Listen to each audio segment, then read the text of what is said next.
ditabiskan dalam nama Allah, Bapa Pencipta langit dan bumi, Tuhan Yesus Kristus Juru Selamat dunia, dalam tuntunan kuasa Roh Kudus. Amin. Turunlah atas kamu sekalian kasih karunia dan damai sejahtera dari Allah Bapa. Amin. Bertobatlah karena kerajaan surga sudah dekat. Matius 3 ayat 2 yang merupakan nas pembimbing kita di hari. Jemaat dipersilakan duduk kembali. Dan kita menyanyi bersama nyanyian rohani nomor 21. Rohani 21 ayat 1 dan ayatnya yang kedua. Nantikan betapa yang akan datang.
Mari secara berbalas-balasan kita datang menghadap Allah dan mengaku dosa kita sungguh-sungguh.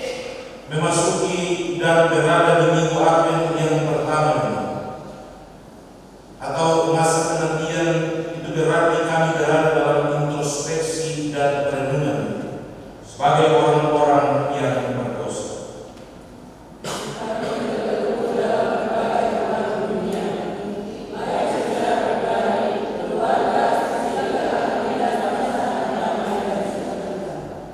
Oleh sebab itu, di saat ini kami sadar, kami mau membuat komitmen untuk memperbaharui diri dalam pertobatan yang sungguh, agar kami layak untuk memasuki hidup yang penuh dengan sukacita.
habis-habis rahmat-Nya.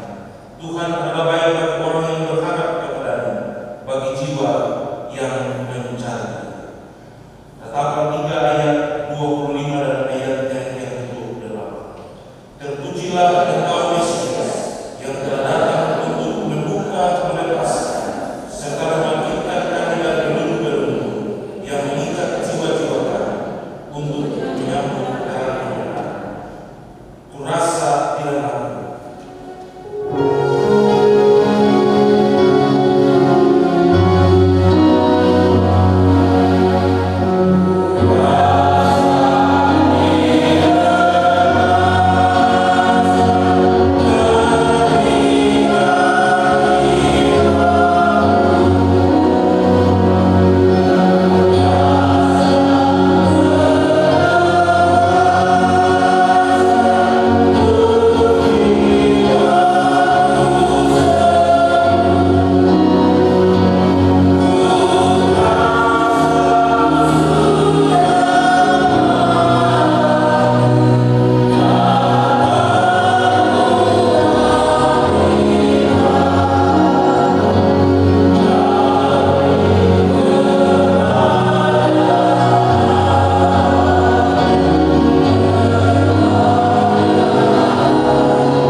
Inilah hukum Tuhan bagi kita. Allah di dalam Yesus Kristus telah mengampuni kamu. Sebab itu kamu harus bertekun dalam iman, tetap teguh dan tidak tergoncang, dan jangan mau digeser dari pengharapan Injil yang telah kamu dengar dan yang telah dikabarkan di seluruh alam di bawah langit. Kolose pasal 1 ayatnya yang 23. Jemaat dipersilakan duduk kembali.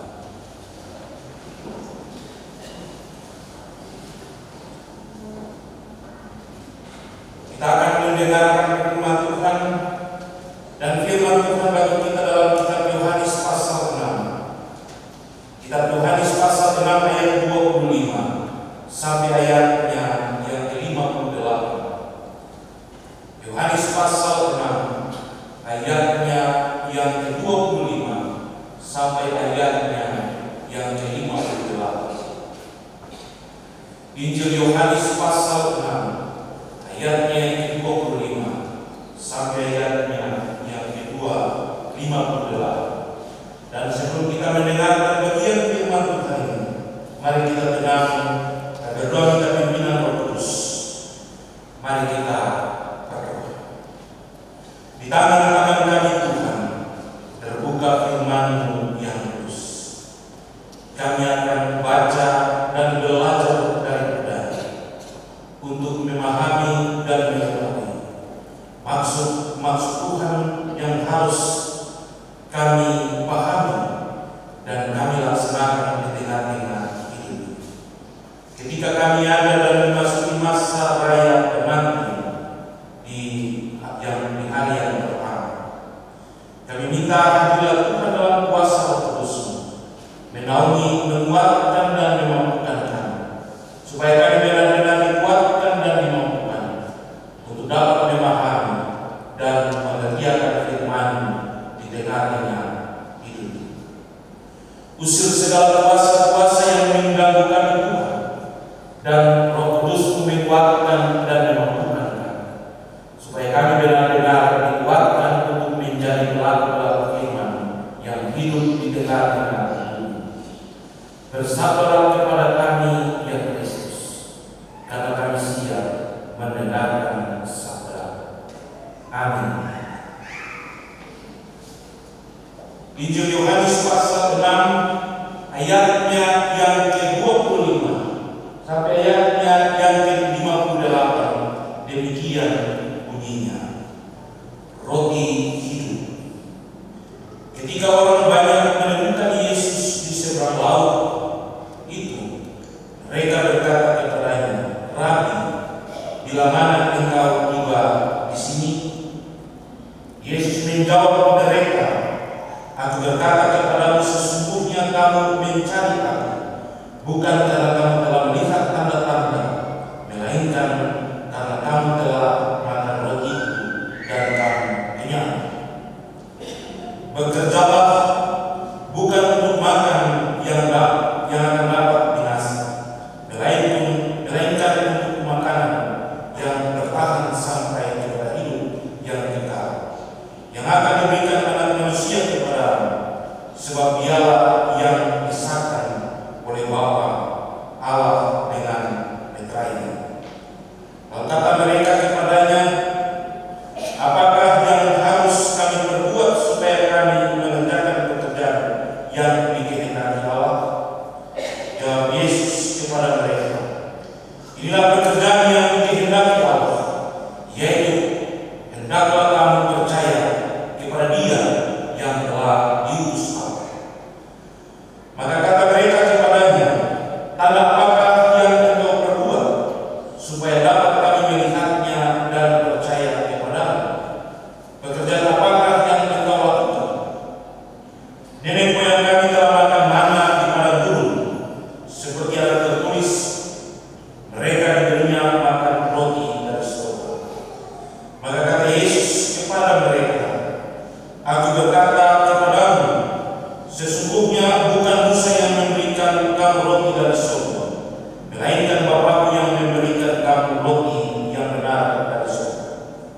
Karena roti yang dari Allah ialah roti yang turun dari surga dan yang memberi hidup kepada dunia. Maka kata mereka kepadanya, Tuhan, berikanlah kami roti itu senantiasa. Kata Yesus kepada mereka, Akulah roti hidup. Barang siapa datang kepadaku, ia tidak akan lapar lagi, dan barang siapa percaya kepadaku, ia tidak akan haus lagi.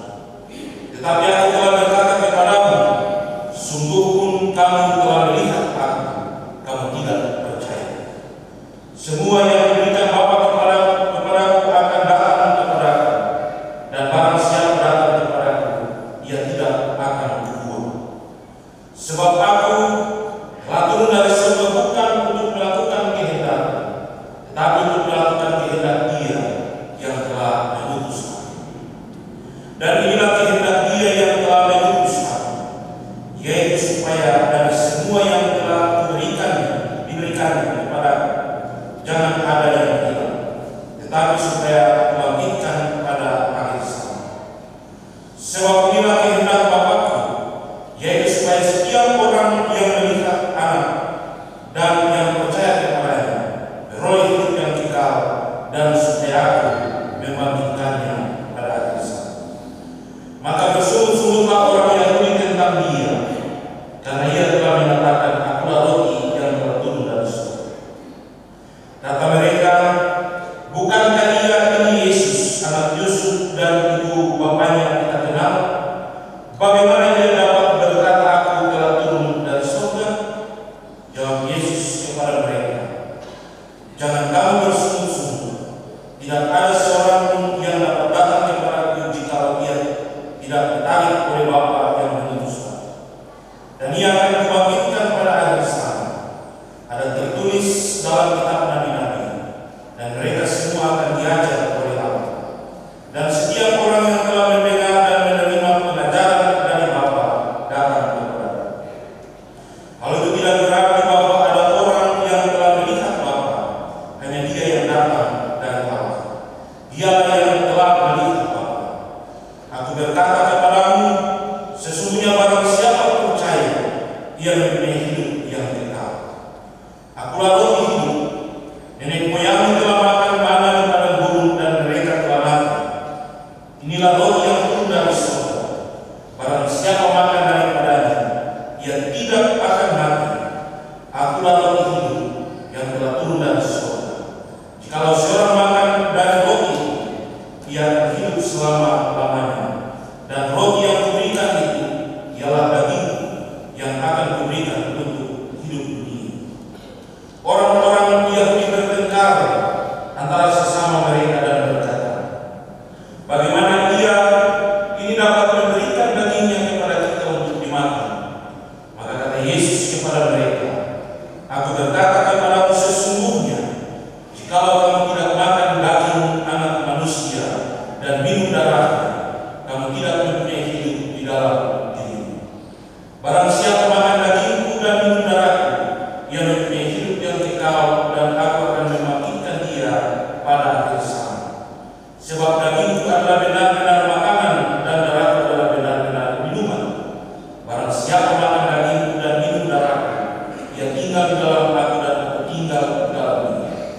sama seperti Bapa yang hidup mengutus aku dan aku hidup oleh Bapa. Demikian juga barang siapa yang memakan aku dan akan hidup oleh aku. Inilah roti yang telah turun dari surga, bukan roti seperti yang dimakan nenek moyang dan mereka telah mati. Barang siapa makan roti ini, ia akan hidup selama-lamanya. Demikian firman Tuhan yang berbahagia. Kita semua yang mendengarkan bagian firman Tuhan itu dan mau melakukannya di tengah-tengah hidup kita hari lepas hari. Haleluya, haleluya, haleluya.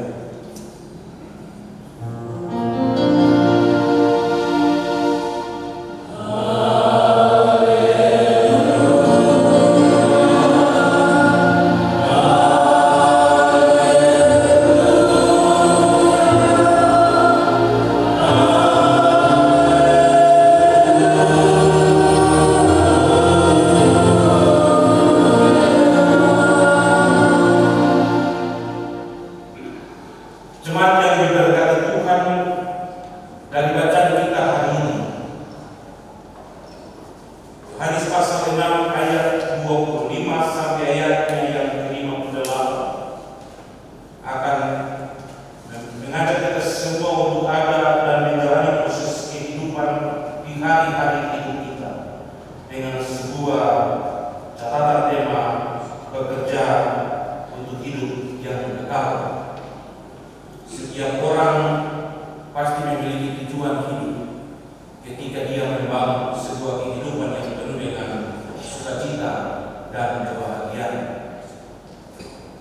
Tujuan hidup ketika ada dan menikmati semuanya, orang akan berusaha mencari pekerjaan yang bisa dia bekerja untuk menunjang kehidupan yang dia jalani di tengah-tengah perjalanan hidup ini. Ketika Yesus tampil dan melakukan berbagai macam hal dan berbagai macam tanda-tanda dan mujizat di tengah-tengah kehidupan orang-orang Israel, ia begitu terkenal, ia begitu dikagumi sehingga banyak orang menjadikan dia sebagai idola. Ketika dia kemana saja, mereka mengikuti dia. Peristiwa ketika Yesus memberi makan 5.000 orang ternyata merupakan sebuah batu loncatan untuk percakapan Yesus dengan banyak orang ketika ia ada dan ia mempercakapkan sebuah percakapan yang terkandung di dalam bacaan kita hari ini, di mana ayat 25 dan 26 Yesus mengatakan bahwa manusia mengikutinya karena keinginan-keinginan dan motivasi-motivasi tertentu ketika dia hadir di tengah-tengah dunia. Bayangkan bahwa ini tercatat bahwa ketika orang banyak menemukan Yesus di seberang laut, mereka pun berkata, "Bila mana engkau tiba di sini?"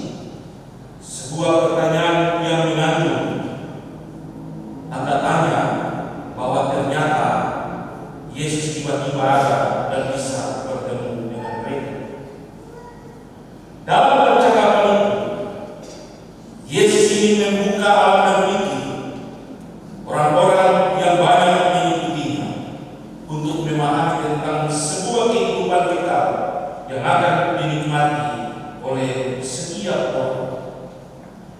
Itulah sebabnya ketika Yesus ada dan mulai menantang banyak orang ketika mereka ada dan memulai percakapan dengan dirinya, ternyata Yesus bisa memahami bahwa mereka yang datang mengikutinya ada yang memiliki prinsip, hanya memiliki idola untuk melihat mujizat-mujizat yang Yesus buat, atau mereka bisa mengikuti Yesus karena ada pengajaran-pengajaran yang menarik dan lain sebagainya. Ketika Yesus memulai sebuah percakapan dengan orang banyak itu, maka ia pun melanjutkan untuk menjelaskan kepada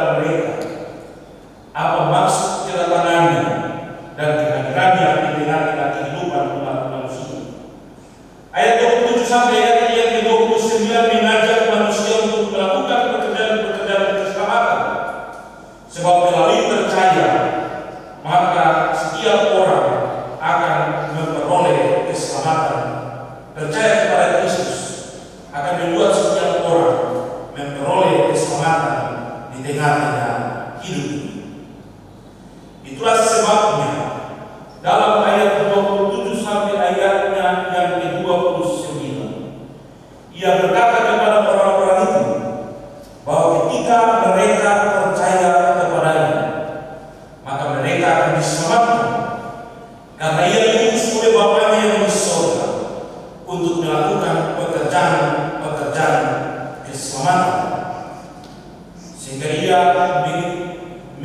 menyebut dirinya sebagai Roh yang hidup yang dapat memberikan keselamatan itu bagi setiap orang di tengah-tengah hidup. Yang membuat orang-orang harus percaya bahwa Ia adalah anak Allah yang diutus untuk memberi keselamatan. Tetapi orang lebih senang untuk melihat dan mulai memahami Kristus sebagai idola yang dapat melahirkan dan menghadirkan banyak mujizat di tengah-tengah mereka. Itulah sebabnya dalam percakapan itu Yesus dia bilang bahwa Dialah Roh hidup yang turun dari surga, yaitu firman Allah yang telah menjadi manusia untuk memberikan keselamatan bagi setiap orang yang percaya kepadanya.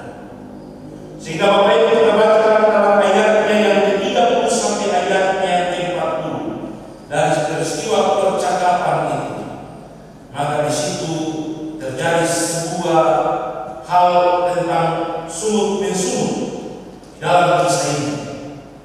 Yesus melukiskan peristiwa mana turun dari surga ketika peristiwa bangsa Israel menuju Kanaan. Karena orang-orang Israel ada dan terikat pada suatu kehidupan yang enak ketika ada di tanah Mesir dan menikmati segala sesuatu sesuka hati mereka.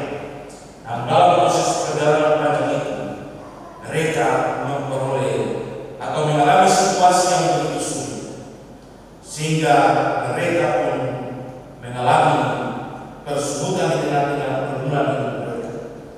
Itulah sebabnya dalam percakapan itu Yesus dia bilang bahwa roti yang diberikan bukan Musa yang memberikan, tetapi datang dari Allah. Tetapi roti itu adalah roti yang bisa dimakan untuk menyenangkan diri, bukan untuk membawa keselamatan. Sehingga dia mengajak orang-orang itu untuk harus memahami dirinya sebagai roti rohani yang benar-benar diturunkan atau diberikan oleh Allah dari surga untuk memperoleh keselamatan bagi setiap orang yang percaya kepada-Nya. Sehingga dalam ayat 51 sampai ayat 58, di situ kita bisa melihat bahwa dia bilang, makanlah roti yang diberikan dari Allah tubuhnya dan juga darahnya. Itulah yang akan membawa keselamatan bagi setiap orang.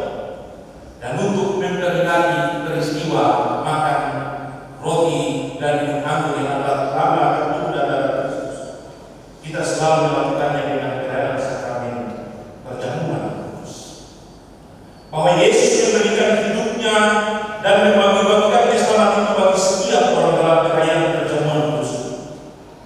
Dengan kematian dan kebangkitannya, itu menunjukkan bahwa jaminan keselamatan bagi setiap orang telah menjadi bagian dari kehidupan kita di tengah-tengah pergumulan hidup hari lepas.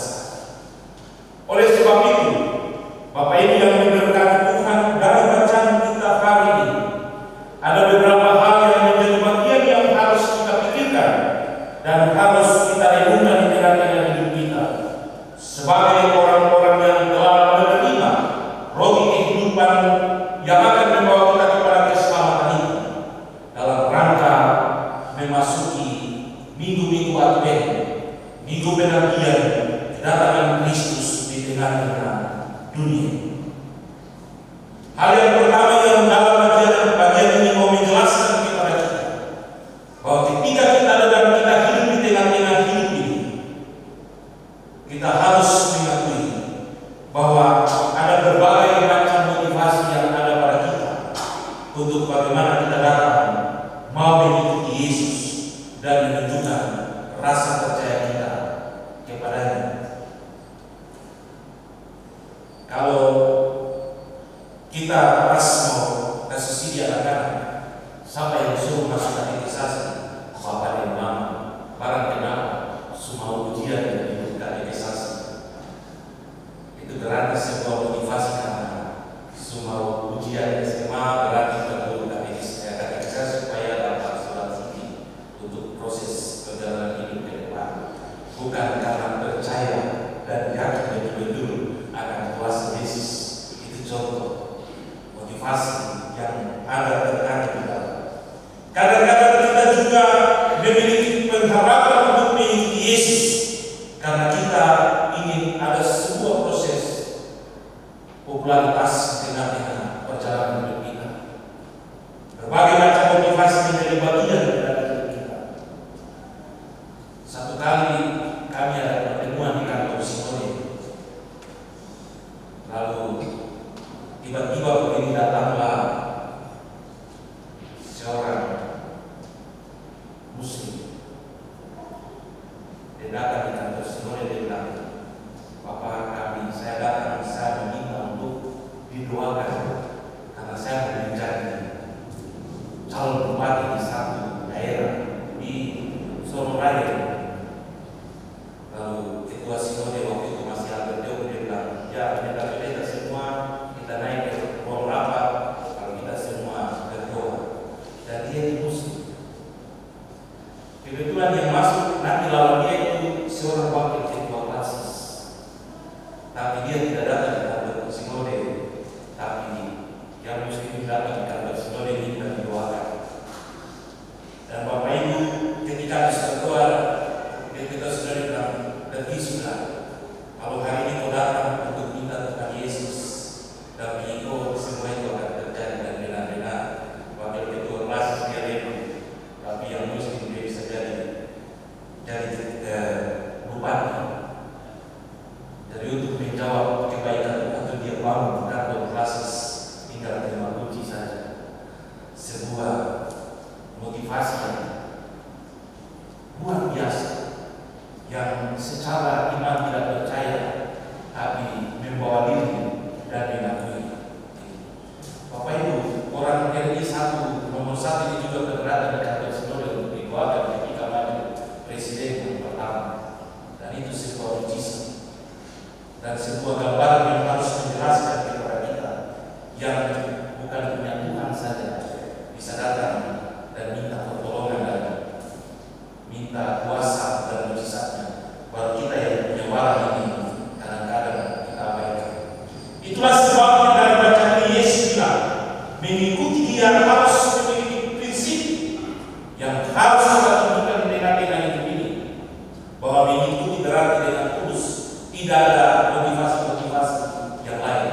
Bukan karena mulut bicara Yesus, tapi hati ada berpaling kepada hal-hal yang lain. Mulut bilang Yesus, tapi ketika sakit tidak pernah datang kepada Yesus, tapi cari hal-hal yang lain. Itu yang bahas baru.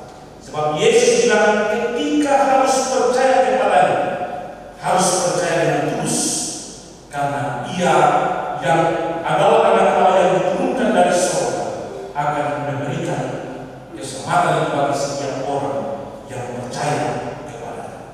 Itulah sebabnya kita diminta untuk percaya kepada Yesus.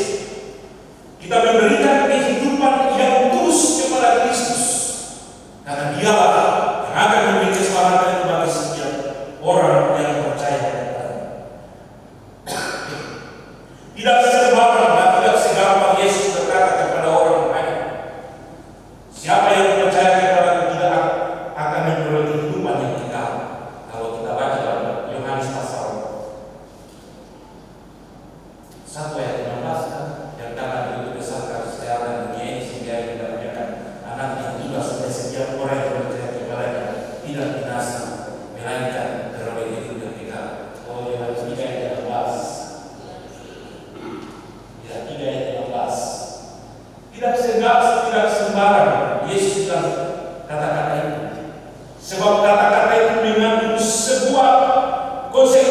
luar biasa besar dengan kehidupan umat manusia.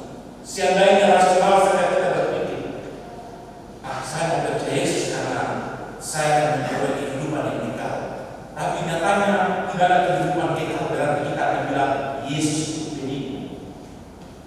Sebab dia sendiri juga dia bilang begini, ketika kamu percaya kepada Aku dan mengikuti Aku akan membedakan kamu di hadapan Allah dan akan membela kamu di hadapan Allah. Berarti Yesus yang memberikan kita segala-galanya. Dia rela mempertahankan kita di hadapan Allah atas segala dosa pelanggaran yang kita buat. Sampai-sampai Paulus bilang begini, segala dosa dan pelanggaran kita telah dibayar lunas oleh darah Kristus, sehingga kita semua diminta percaya.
Atas dasar itulah pengenalan dengan damai dan sejahtera, dan terimalah berkat.